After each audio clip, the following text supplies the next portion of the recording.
Vamos então falar sobre medidas elétricas, mas para tanto vamos retomar alguns assuntos. Nosso assunto principal nessa primeira parte vai ser discutir sobre potência, medidas de potência.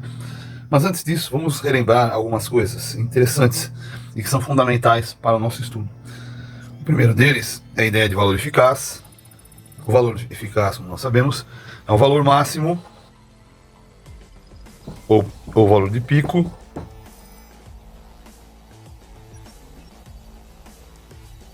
por raiz de 2. Outra questão importante é lembrar sobre que nós vamos trabalhar com sistemas periódicos de corrente alternada, senoidais. Então, se nós retomarmos a ideia da função senoidal, uma função senoidal tem amplitude, tempo, tem esta forma, ela é repetitiva. Então nós sabemos que dentro de certo tempo há uma repetição, esse tempo é o nosso período. O inverso do período é a frequência, é quantas vezes no tempo, ou seja, no segundo, se repete a forma de onda. Aqui temos então o valor máximo, a repetição do período, que nos dá a frequência. Outra questão importante que devemos relembrar são algumas informações que a trigonometria nos passa. Por exemplo, se estamos falando de sistemas repetitivos, senoidais e cossenoidais, devemos lembrar que se nós tivermos um seno de um valor negativo, no seno o negativo vem para fora. A mesma coisa no cosseno, negativo, o negativo não vem para fora do cosseno. Bem sem rigor, são informações que nós estamos passando sem nenhum rigor matemático. Outra questão importante, se nós pegarmos um seno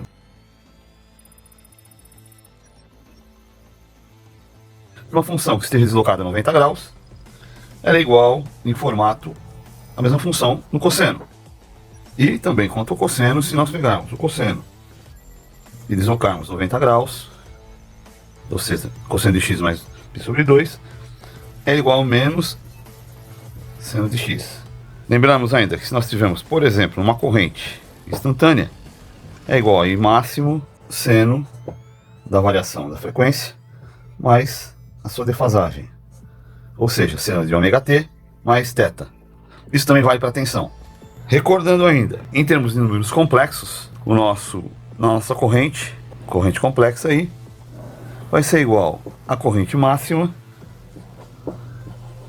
limite de pico, dividido por raiz de 2, e aqui o ângulo de defasagem. É assim que nós podemos representar para números complexos, sabendo que nós não estamos identificando aqui a frequência, e quando estivermos trabalhando com corrente e tensão, as frequências são iguais. Então, sobre um resistor,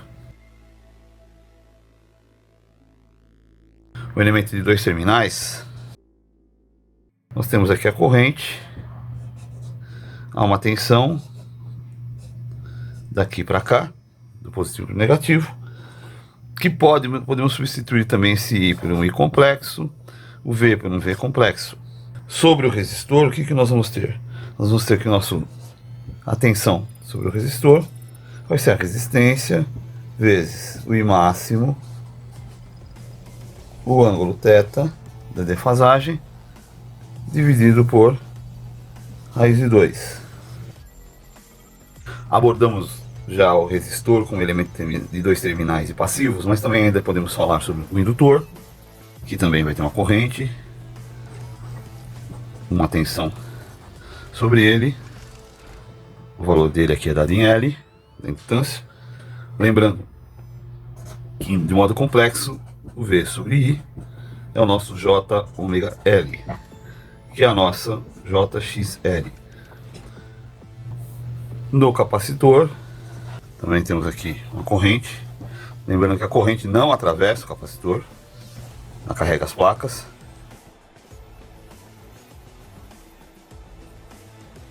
E aqui nós teríamos também um V ponto e ponto, que são os valores complexos, menos J ômega C, ou o nosso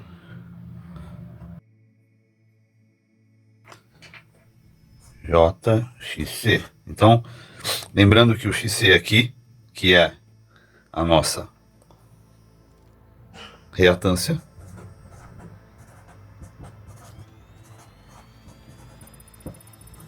é igual a menos 1 sobre ômega C. E o nosso XL, que é a nossa reatância aqui no caso, é igual a ômega L. Então isso nos leva à ideia de que em sistemas senoidais ou sistemas de corrente alternada, nós temos que a resistência ou que os elementos atuam de maneira linear e também variantes no tempo. Isso não é uma maneira muito correta de se expressar. Então nós expressamos isso em termos de números complexos. Para isso nós temos a ideia de impedância e de admitância em sistemas complexos.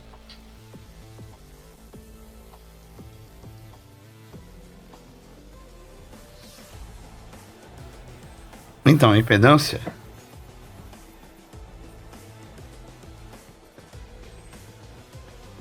dada em Z vai ser igual a um valor de resistência mais um valor complexo que é a reatância. Então aqui nós temos a impedância, o valor de resistência e o valor da reatância. Uma outra forma de nós podemos falar da impedância em termos de números complexos polares. Então, a impedância vai ser a raiz quadrada da soma dos quadrados da resistência e da reatância. E o ângulo vai ser dado pelo arco tangente da reatância sobre a resistência. Isso de forma complexa. Temos que a admitância é o inverso da impedância. E aí podemos ver que então a admitância Y, que é o inverso da impedância, vai ser igual à condutância, parte real, mais a parte imaginária, que é a susceptância. E também vale aqui a mesma relação anterior, com o detalhe que o ângulo da admitância é o negativo do ângulo da impedância, sempre. O G é a nossa condutância e o B é a nossa susceptância.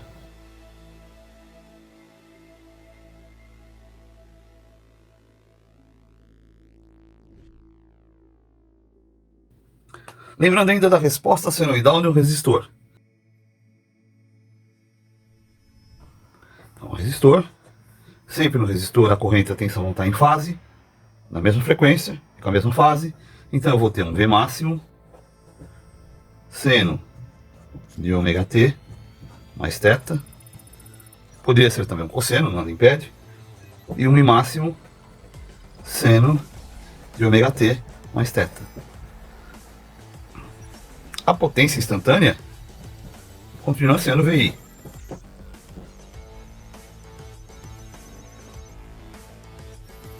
Então teremos P igual a V máximo seno de ômega t mais θ vezes I máximo seno de ômega t mais θ. E isso vai nos resultar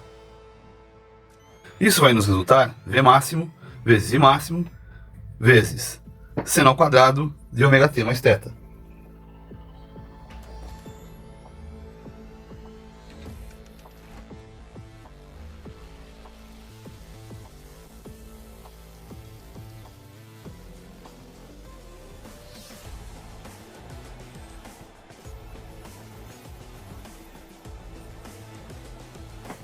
Vamos lembrar que quando nós temos uma variação seno ômega t mais θ, na realidade estamos variando de um valor máximo positivo, passa por zero, e vamos para um valor máximo negativo e volta para zero. Ou seja, estamos variando de mais 1 até menos 1. Se nós lembrarmos ainda que seno ao quadrado de x é igual a meio vezes 1 menos cosseno de 2x,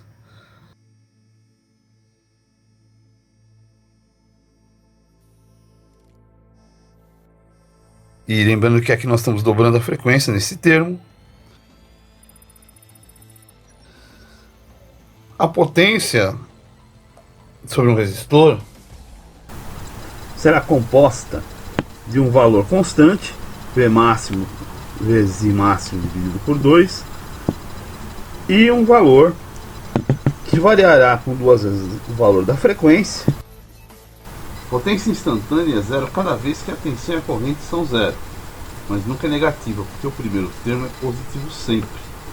E o segundo termo pode variar de menos valor máximo até o máximo positivo. A metade do tempo ele é positivo, a metade do tempo ele é negativo. O fato de que a potência nunca é negativa significa que o resistor nunca fornece ou nunca devolve potência ao circuito, ou seja, ele só dissipa na forma de calor e energia que ele recebe.